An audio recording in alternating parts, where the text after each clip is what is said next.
चलो।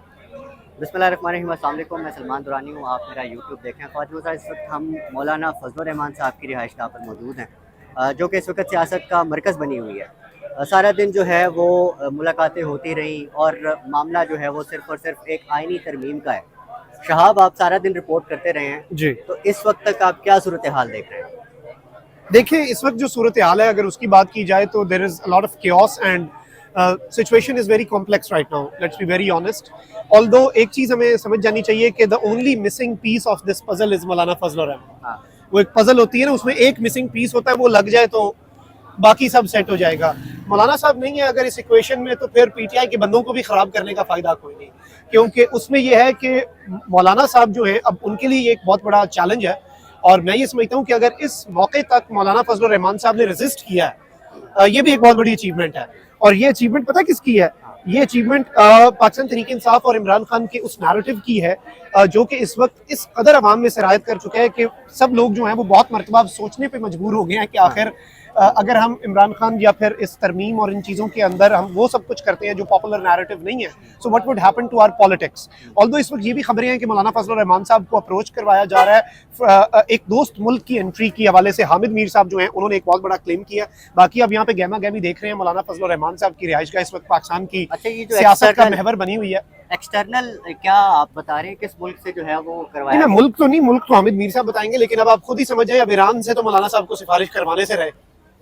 अच्छा, ठीक राइट, है। राइट, और इथियोपिया भी नहीं करेगा मौलाना साहब को सिफारिश। तो एवरीवन राइट। नोज कि मौलाना साहब को अगर अप्रोच किया जा रहा है और मौलाना साहब को मनाने के लिए किसी दोस्त मुल्क की मदद ली जा रही है, तो वो दोस्त मुल्क कौन सा होगा जिसकी मौलाना साहब सुनेंगे भी? अच्छा, आपको क्या समझ आती है इस वक्त तक के एक बिल है, जी, फकत एक बिल। बिल नहीं है ना, आइन तब्दील हो रहा है, आइन का हुलिया बिगाड़ा जा रहा है। जुडिशरी जो है उसे एक मातहत इदारा बनाया जा रहा है। जुडिशरी तो इसके बाद पंजाब पुलिस हो जाएगी। हाँ, जुडिशरी तो इसके बाद वो हालत बन जाएगी जुडिशरी की जो कि पंजाब पुलिस की है। मतलब डीपीओ नहीं पसंद आता एमएनए को, तबादला करा देता है ना। हाँ।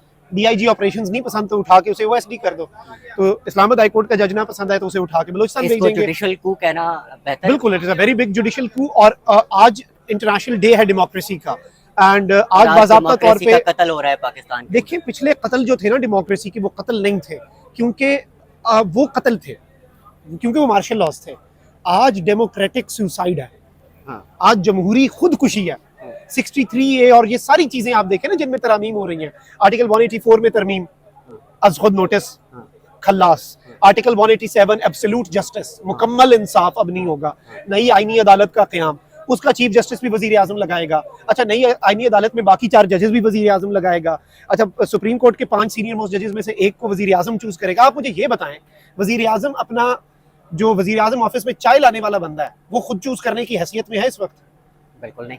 वजीर आजम तो नहीं ना चूज हाँ, करेगा, हाँ, फिर डेफिनेट, वो तो डेफिनेट। फिर कोई और चूज करेगा। वजीर अच्छा, आजम के हाथ में डोरें देने अच्छा, का मतलब है कि ये जिनके हाथों में वजीर आजम की डोर है वो सब कुछ चलाएंगे। सुबह मैं से समझता हूं कि इसका नुकसान सारी सियासी जमातों को होगा, लेकिन वही नजम सेठी साहब ने बात की है, वो नवाज शरीफ साहब के ज्यादा करीबी हैं, कि भाई एस्टैब्लिशमेंट ने कहा है कि आप ये सुबह से तरमीम करें वरना घर जाएं। सुबह से हम एक बात सुन रहे हैं कि मौलाना साहब और हुकूमत के बीच में डेडलॉक है। अब उस डेडलॉक की बुनियाद समझने में बड़ी मुश्किल पेश आ रही है, तो ये सिंप्लीफाई कर दें आवाम को कि किस बात पे जो है वो देखिए, प्रेशर नहीं, है। मौलाना साहब की एक बात तो सही है ना। हाँ, देखिए, मौलाना साहब एक बड़ी जायज बात कर रहे हैं। अब अगलों की मजबूरी भी नहीं मौलाना साहब समझ रहे। मौलाना साहब कह रहे हैं मैं आपके पास आऊं, मैं आपको कहूं कि दुरानी साहब इस एक एग्रीमेंट पे मैं आपको कन्विंस कर रहा हूं, प्लीज आप मान जाएं। आप कहें अच्छा एग्रीमेंट है क्या, मुझे एग्रीमेंट तो दिखाओ। आपको आखिरी वो तो वक्त मुझे तक नहीं नहीं पता। पता। हाँ, आईनी तरमीम का मुसव्विदा जो आ रहे हैं मौलाना साहब को मनाने, उनके पास भी नहीं है। तो किसके पास है? बस जिनके पास है उनके पास होगा। अच्छा, वो तो अपने फैसले पत्ते वहां आखिरी से हो दम रहे तक हैं। नहीं शो करना चाह रहे होंगे, राइट। इसलिए विफाकी काबीना, देखें विफाकी काबीना के इजलास में क्या ताखीर थी। विफाकी काबीना के इजलास में तो मंजूरी लेनी थी ना, ले लेते, राइट। चीजें बाहर निकल आनी थी। मुझे अच्छा, लग रहा है कि शायद शहबाज शरीफ साहब की पूरी कैबिनेट को भी ये बात ना पता चले। एक इतला ये है कि शायद मोहसिन नकवी साहब को पता है इसका और आजम नजीर तारड़ साहब को पता है। जो कि यहाँ पे आए थे। अच्छा, जी, अभी तक जो गवर्नमेंट और मौलाना साहब हैं उनके बीच में किस किस बात पे, मतलब मुझे ये समझ नहीं आ रही कि अभी तक मुसव्वदा क्लियर नहीं है, मुसव्वदा ही नहीं पता ना इस पार्टी को ना उस पार्टी को, तो बात किस चीज़ पे हो रही थी? सुबह से मुलाकातें किस चीज़ पे? नहीं, बस वो जुबानी कलामी हो रही है। पार्लिमानी कमेटी जो है ना, उसमें भी जुबानी कलामी बात हुई है ना असल में। तो बेसिकली अच्छा, पार्लिमानी कमेटी के अंदर भी जुबानी कलामी बात है। तो मौलाना साहब का ये मौक़िफ़ है कि जुबानी कलामी चीज़ें जो हैं वो इस तरह से ना चलें। राइट। पाकिस्तान तहरीक इंसाफ आपको क्या लगता है कि उसकी इस वक्त पोजीशन क्या है? पीटीआई अपने बंदे ही बचा ले बहुत है।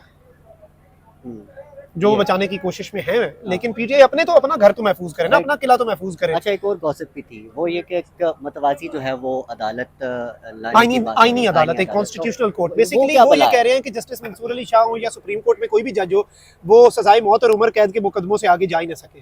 हाँ। कॉन्स्टिट्यूशनल कोर्ट नहीं बनेगी, नया खेल खेलें अपनी मर्जी से, वो सुप्रीम कोर्ट गलियां से हो different जाए, कैसे होगी? सुनियाते मिर्जा यार, फिर वही वाली बात है ना इस कि वक्त- सारा पूरा माहौल आप अपने हिसाब से बना रहे हैं। इस वक्त सबसे ज़्यादा इम्पोर्टेंट सवाल जो पूछा जाना चाहिए वो ये है कि काजी फाइज ईसा साहब का फ्यूचर क्या नज़र आ रहा है आपको इस पूरी एक्टिविटी में?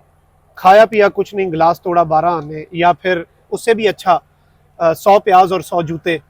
काजी साहब, हम 3 महीने से मैं कहता था और हम सारे साफी कहते थे कि काजी साहब एक्सटेंशन लेने लगे हैं। हाँ। काजी साहब ने कोई वजाहत नहीं दी। हाँ। अचानक काजी साहब के अपने हामी साफियों ने कहा कि जुडिशल कमीशन के इजलास में काजी साहब ने कहा है कि मुझे आजम नजीर तारड़ मिले और मैंने कहा कि मैं एक्सटेंशन नहीं लूंगा, अगर आप सबको देंगे ना मैं तब भी नहीं लूंगा। तो काजी साहब ने फौरी वजाहत कर दी, ना ना ना ना ना, मैं लूंगा, अगर सारे लेंगे तो अगर सारे लेंगे तो मैं लूंगा। तो काजी साहब का फायदा, हाँ, मान भी गए, कह भी दिया मुझे कबूल है कबूल है कबूल है, और अगर मौलाना साहब ने निकाह ही ना पढ़ाया फिर, और आईनी अगर, तरमीम ना हुई फिर और अगर मौलाना साहब मान गए, उन्होंने वोट कर दिया, तो फिर आप उनका जो फ्यूचर फिर भी काजी साहब का कोई, perspective क्या काजी साहब तो देखेंगे? फिर भी खत्म। आईनी मौलाना तरमीम साहब तो की काजी साहब सियासत पे का आई क्या नहीं। बनेगा? नहीं, मौलाना साहब की पॉलिटिक्स को मौलाना साहब को खुद भी देख रहे हैं ना, वो अगर अभी तक रेजिस्ट कर रहे हैं हाँ, इतनी बेहतरीन ऑफर्स को, हाँ, governorship, deputy chairmanship, senate, senators, भरमार है ना। हाँ, हाँ, तो इस सब के अंदर ये बताया जा रहा है कि मौलाना साहब जो हैं उनके हवाले से ये चीज़ है कि इफ वो ऐसी किसी ऑफर को कबूल कर लेते हैं तो उन्हें खुद भी पता है कि उनके साथ क्या हो सकता है। तो आई गेस अगर अभी तक वो इन्हें रेजिस्ट कर रहे हैं, इतनी टेम्पटेशन हो रही होगी उन्हें, हाँ। जितनी टेम्पटेशन इस वक्त मौलाना साहब को इन ओहदों को देख के हो रही होए, होगी, होए, होए, होए। तो आप उस कि लूं टेम्पटेशन या ना लूं? नहीं, लेने ही लेना है। वो अपने आप को, जो सेल्फ कंट्रोल है ना, हाँ। आज उसकी पिछले 2 दिन से उसकी हदें पार हो रही हैं। एक और भी बात सामने आई है, वो ये कि ये बात सिर्फ आईनी तरमीम वाली नहीं है। नवाज शरीफ को वाज़े तौर पर मौलाना साहब से आकर माफ़ी मांगनी पड़ेगी। नहीं, नवाज शरीफ साहब मौलाना साहब की पीठ पीछे इतनी बातें करते थे, हमें जरूरत नहीं है, हमें जरूरत नहीं है। तो अब मियाँ साहब कह रहे हैं ना, वो मौलाना साहब कह रहे हैं कि मियाँ साहब ने भी कर लो ना जरा, उन्होंने भी होश ठिकाने आए ने कि नहीं। मौलाना साहब तो मजे ले रहे हैं, वो अपनी ईगो सेटिस्फाई कर रहे हैं। राइट, अब मुझे ये बताएं कि अभी मौलाना साहब जो है वो पार्लियामेंट गए हैं, जी जी, तो ये गेम आपको कितनी देर तक चलती नजर आ रही है? I am not sure, but ये अब ज्यादा दूर नहीं चलेगी। या तो मौलाना साहब का वो वाला मुतालबा तस्लीम हो जाएगा कि इसे मौखर किया जाए, हाँ। और ये इस तरह से कुछ हो सकता है। लेकिन लेट्स सी, अभी और भी लोग जो हैं वो निकल रहे हैं, आप ये देख सकते हैं। हाँ, और बिल्कुल ऐसा ही है। आनियां जानियां चल रही हैं, बहुत कुछ हो रहा है, बहुत कुछ इस सब में साइमल्टेनियसली हो। briefly बताइएगा कि पीपल्स पार्टी आसिफ अली जरदारी साहब का क्या रोल नजर आता है आपको? रबर स्टैंप का क्या औकात है उनकी जमहूरियत के अंदर? आप ये देखें, मौलाना साहब ने अगले दिन पार्लियामेंट में एक बात बड़ी अच्छी की थी बिलावल के लिए। जितनी मर्जी बिलावल बातें करे और जो मर्जी करे, मौलाना साहब ने कहा था कि मुशर्रफ दौर में जजेस की उम्र जब 65-68 हो रही थी ना, तो हमने बड़ी मुश्किल से 65 कराई। पीपल्स पार्टी और बेनज़ीर भुट्टो उस पर भी राजी नहीं थी, वो कहती थी 62 ही रहे, और आज ये 68 करने जा रहे हैं। मतलब खुदा का खौफ करें। सर बहुत शुक्रिया, अभी हम साथ रहेंगे इंशाल्लाह अभी यहाँ से पार्लियामेंट चलते हैं, लेट्स गो। और हमारे साथ आप इस चैनल के जरिए जुड़े रहें, तो इंशाल्लाह आपको पार्लियामेंट से अब नेक्स्ट अपडेट करते हैं। Stay in touch.